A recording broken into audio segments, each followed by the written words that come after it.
Well, ladies and gentlemen, end of the week. And let's be honest, after the week we've all had, probably about time that the week came to a close. But before we get on to the main video of today, can I yet again remind you, if you haven't already, please subscribe to the channel. It really does help.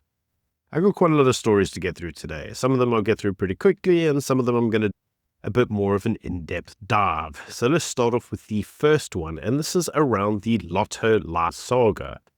Now, in latest court documents, it is revealed that the highest bidder for South Africa's fourth national lottery and sports pool license was a consortium linked to a major ANC donor who initially scored the highest. Now, this consortium did not win the license in the end, and the license was awarded to a holding company with links to Deputy President Paul Mashatile. Now, the decision has been defended by Minister of Trade and Industry, Parks, as being fair and lawful. So let's actually look at what this holding company is. Now, the holdings company in question was founded on the 26th of January 2024. Now, the consortium, who were officially awarded the Lotto license in May 2025, was due to start operating the Lotto on the 1st of June 2026. Now, the tender itself has been valued at around 180 billion rand, making it one of the country's most significant public contracts. Now, initially, following the awarding of the tender, opposition parties such as the EFF and BOSA raised concerns around the transparency and alleged political interference. Notably, that one of the directors was also a director at Belmont Gaming and were linked to the consortium, and was also the sister-in-law of Deputy President Paul Mashatile. All of this sparked allegations of a conflict of interest. Now, Trade Minister Parks acknowledged these connections, stating he was unaware of the individual's involvement when the award was made and committed to investigating any potential irregularities. Now, the DA ultimately launched a PIA application requesting to obtain names to bid evaluators and adjudicators, aiming to scrutinize the committee members' potential link to bidders. Now, ultimately, two legal challenges emerged, one from a losing bidder and the other one from the outgoing operator. So subsequently, once all the investigations were concluded, it turned out that there was an involvement of an ANC-linked individual, which highlighted that there had been a lack of full transparency, which many suggested showed that the awarding of the tender had not been done on the basis of merit-based governments, but rather on the basis of cronyism. Now, as litigation continues with the failed bidder and the previous operator, the move to the company, the consortium linked to the deputy president, could be delayed and could suffer disruptions. But ultimately, the real issue here is that the entire bidding process has been undermined, with the connections to the deputy president being one of noticeable concern. Do let me know what you think in the comment section below. If you think the deputy president got his sister-in-law the biggest tender that's ever occurred in the country.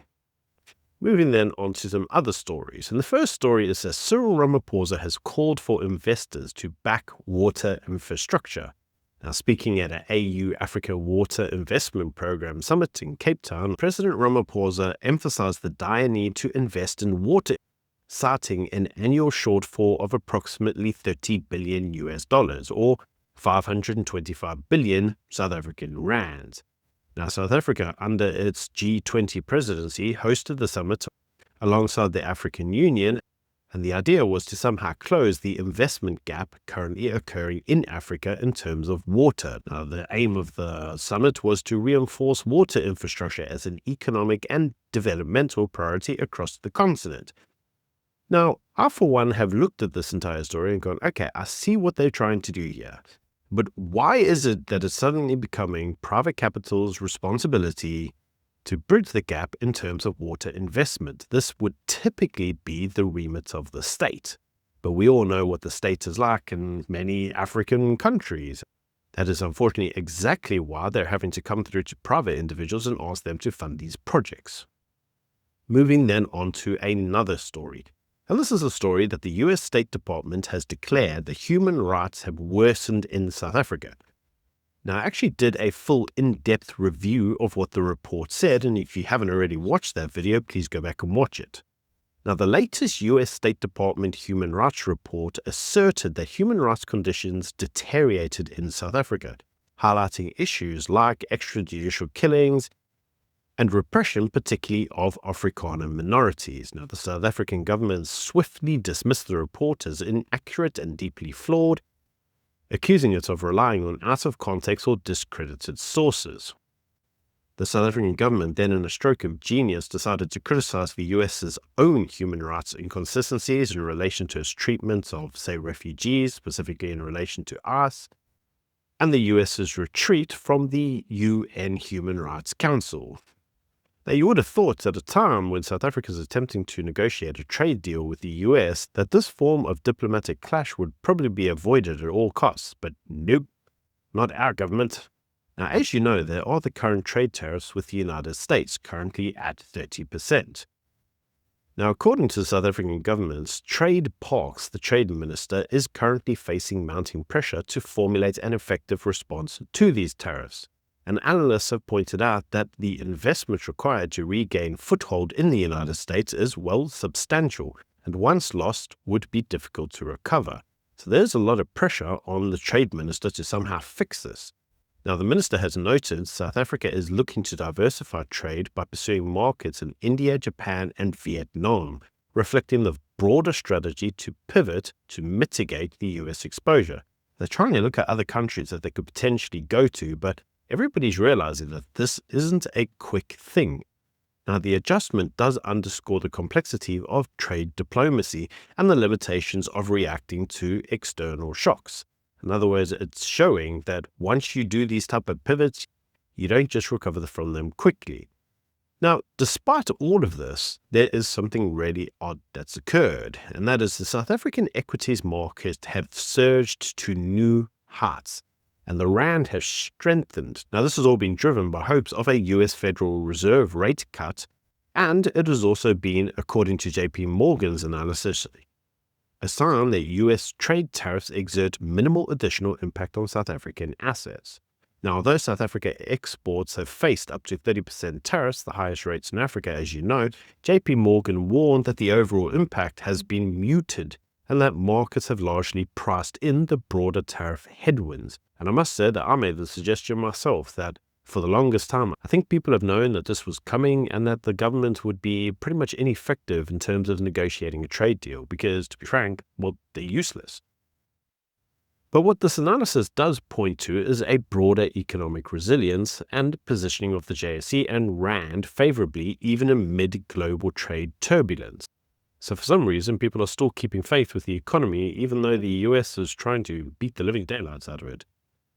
Moving then on to one of the final two news stories, and this is around the National Dialogue. Now, for those of you who know, the National Dialogue was originally slated to cost the taxpayers $750 million, and this caused heart palpitations with pretty much everybody because we all knew it would be a looting fest.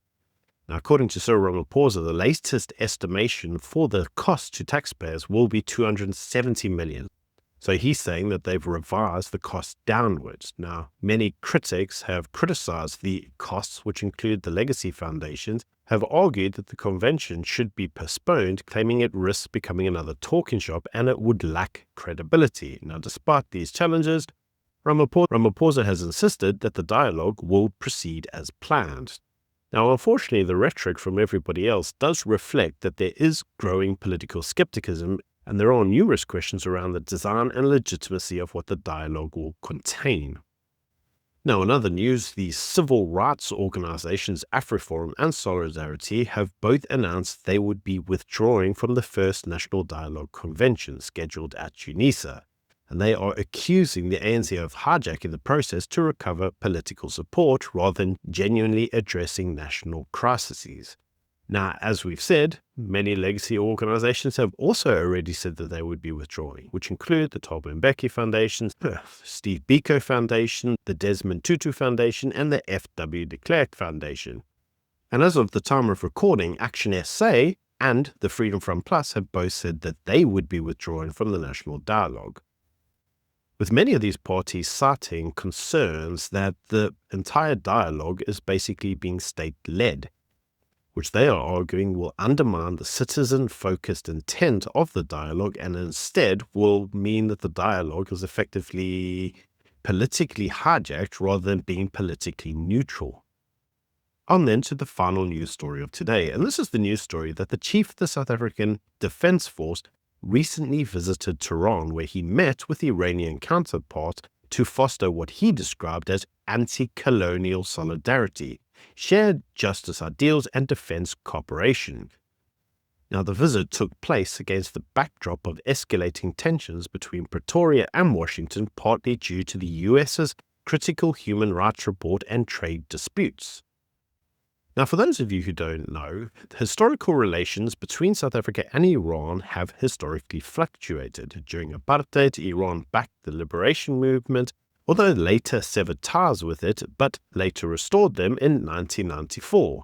Now, economic partnerships had previously included a $900 million joint venture between Sasol and Iran's petrochemicals, though Sasol did divest its interest in 2013 amid the sanctions. Now, in 2023, both countries agreed that Iran would assist in developing 5 refineries in South Africa, which reinforced our energy sector's collaboration between the two countries.